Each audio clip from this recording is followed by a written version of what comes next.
오늘 말씀은 제목은 심히 두렵고 답답할 때입니다. 야곱은 외삼촌 라반과 언약을 체결하고 다시 고향 땅으로 향합니다. 외삼촌 라반과의 관계도 잘 마무리 지었습니다. 이제 고향 땅 향하는 발걸음이 가벼울 만도 한데 문제는 더 큰 어려움과 문제가 그 앞에 있었습니다.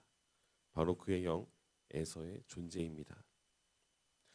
야곱이 하란에 있는 예삼촌의 그 집으로 피신한 이유는 바로 이 형과의 관계 때문이었습니다. 아버지 이삭의 축복을 가로챈 일로 인해서 형 에서의 분노는 극에 달했습니다. 그리고 아버지가 죽으면 그의 아우 야곱을 죽이려 하는 그 마음이 그에게 있었습니다. 이로 인해서 어머니 리브가는 야곱을 이 형의 손에서 피해서 이 하란에 있는 라반의 집으로 피신을 시킨 것이죠. 잠깐 피신했다가 돌아오려는 그와 또 어머니의 계획은 무려 20년이 지나고 말았습니다. 굉장히 오랜 시간이죠. 그 사이에 야곱은 결혼을 하였고 또 많은 자식을 낳았습니다. 처음 도망쳐 갔을 때만 해도 아무것도 가진 것이 없었는데 이제는 재산도 제법 많아졌습니다. 그러나 고향으로 돌아오면서 점점 더 집에 가까이 가면 갈수록 그의 마음속에 이 근심과 두려움이 다시 생기게 된 것이죠. 오랜 시간이 지났지만 그의 형 에서의 마음에 있는 이 분노의 감정이 조금은 사그라들었을지는 아무도 모르는 것입니다. 그래서 야곱은 먼저 사람을 보내어서 자신의 이 귀향한다는 소식을 전하게 하였습니다. 형의 반응을 보고자 한 것이죠. 그리고 그냥 보낸 것이 아니라 철저히 자신을 주의 종이라는 표현을 쓰면서 형을 높이고 자신을 낮추는 그런 모습을 보이고 있습니다. 이제 형 에서를 만났던 사람들이 야곱에게 돌아옵니다. 그리고 6절에 보니까 에서가 400명의 사람들을 거느리고 이 야곱을 향해 오고 있다라는 것을 듣게 됩니다. 이 400명이라는 숫자가 어떻게 보면 조금은 우리에게 있어서 적은 숫자이지 않나라는 생각이 들지도 모릅니다. 아브라함이 조카 롯을 구하러 갈 때 데리고 간 사람들의 숫자가 318명이라고 기록하고 있죠.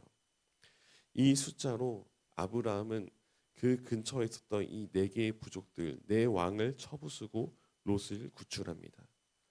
이 에서가 이끌고 오고 있는 이 400명이라는 숫자는 아브라함보다 크면 컸지 결코 덜하진 않았습니다. 이 소식을 들은 야곱의 반응이 어떠냐면 7절에 보니까 이렇게 기록하고 있죠. 야곱이 심히 두렵고 답답하여. 야곱은 에서가 어떤 사람인지를 누구보다 잘 알고 있었습니다. 한날 한시에 태어난 쌍둥이였지만 그의 형 에서가 어떤 성격을 가지고 있었는지 그리고 얼마나 강하고 또 얼마나 급한 성격을 가지고 있었는지 누구보다 잘 알고 있었습니다.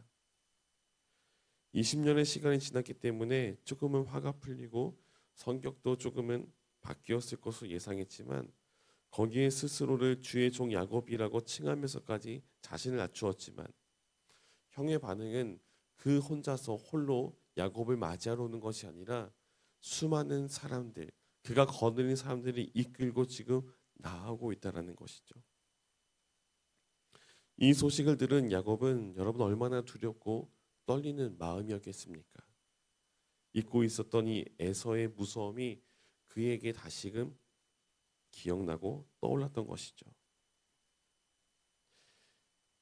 이에 야곱은 우선은 형의 화를 그대로 받으면 그가 가진 모든 것들이 산산조각 날 것을 우려해서 그가 가지고 있는 재산 그 떼를 두 떼로 나누게 됩니다.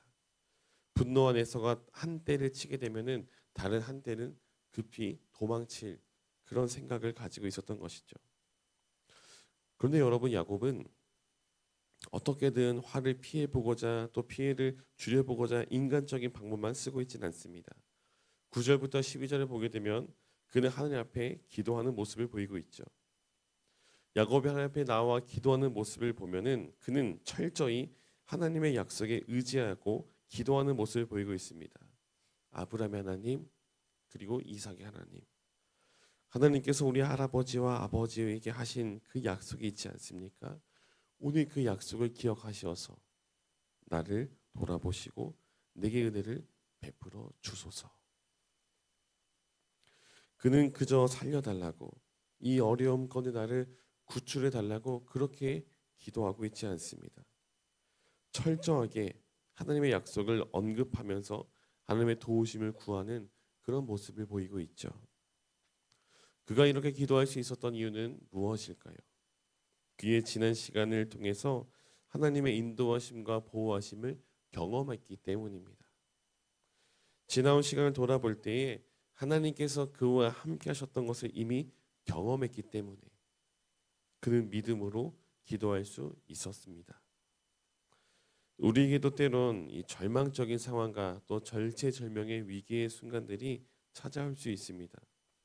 그 상황에 놓이게 되었을 때 여러분, 기도하는 그 모습, 또 기도의 자리를 잊지 않는 그런 모습이 있기를 간절히 소망합니다. 히스기야 왕이 이 아수르의 그 침공 가운데 예루살렘이 정말로 금방이라도 함락될 것 같은 그런 위험 속에서 아수르가 보내온 이 항복을 종용하는 이 편지를 받게 되었을 때 그는 그 편지를 들고 그대로 하나님의 전에 올라와서 하나님 앞에 내어놓고 그것을 놓고 기도하는 모습을 보이고 있죠. 오늘 우리에게 찾아오는 이 어려움과 환난을 있는 그대로 하나님 앞으로 가지고 나아가 엎드려 기도하는 모습이 우리에게도 있기를 간절히 소망합니다. 우리의 지나온 시간 속에서 늘 은혜를 베푸시고 우리와 함께 하셨던 하나님께서 여전히 우리와 함께 하시고 함께 하실 것을 믿으며 그리고 나아가는 은혜가 우리 모두에 있기를 원합니다. 기도를 마친 야곱은 다음날 형에게 보낼 예물을 준비합니다. 그것도 한 번이 아니라 여러 번에 나누어서 이렇게 차례로 보내게 됩니다. 어떻게든 형의 분노를 줄이기 위해서 준비하는 모습을 보이고 있죠. 이 모습을 우리가 어떻게 보면 눈앞에 닥친 어려움에서 벗어나기 위한 어쩔 좀 얕은 그런 꽤 얕은 술책처럼 보이기도 하지만 또 다르게 보면은 그가 형의 마음을 돌리기 위해서 또 그 마음을 다해 용서를 구하는 모습처럼 보이기도 합니다. 아무튼 야곱은 철저하게 자신을 낮추는 그런 모습을 보이고 있습니다. 우리는 문제가 있을 때 그것을 놓고 기도하죠. 그것이 해결되기를 간절히 바라며 기도합니다.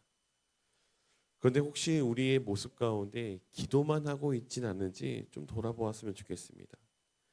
기도만 하였다고 해서 끝나는 것이 아니라 그 관계의 회복을 위해서 문제를 해결하기 위해서 내가 해야 할 그 영역 속에서 우리가 마땅히 행할 바를 충실히 행하는 최선을 다하는 그런 모습이 있어야 한다라는 것이죠. 영화 밀양에서 이 주인공 신은은 자신의 아들을 납치해서 살해한 그 범인을 용서하기로 결심하고 교도소를 향합니다. 아들을 죽인 범인을 만났는데 그 범인은 그녀가 용서하기 전에 이미 자신은 신에게 구원을 받았다, 용서를 받았다라고 말하는 장면이 있습니다. 이 장면은 수많은 사람들이 기독교의 모습을 비판하는 그 대표적인 모습으로 손꼽히는 장면입니다. 여러분, 기도했다라고 해서 끝이 아닙니다. 하나님께 회개했다고 끝나는 것이 아니라는 거죠. 참된 기도와 참된 회개는 우리의 삶의 영역 속에서도 나타나야 합니다. 하나님과의 그 1대1 관계 속에서 그뿐만 아니라 이웃과의 관계에 있어서도 우리의 삶의 영역에서도 동일하게 나타나야 한다라는 것이죠. 마지막으로 오늘 본문을 보게 되면은 야곱이 기도한 뒤에 어떤 하나님의 즉각적인 응답이 나타나고 있지는 않습니다. 어떤 음성이 들리거나 하나님께서 직접 그에게 찾아오셔서 나타나셔서 그런 모습을 보이고 있는 모습은 찾아볼 수가 없습니다. 다음 날이 되었어도 하나님의 모습은 찾아볼 수가 없죠. 우리의 기도가 즉각적으로 응답될 때도 있지만 그렇지 않을 때가 어쩌면 더 많을 것 같습니다. 그러나 우리가 기억해야 될 것은 1절에 보니까 이런 말씀이 있죠.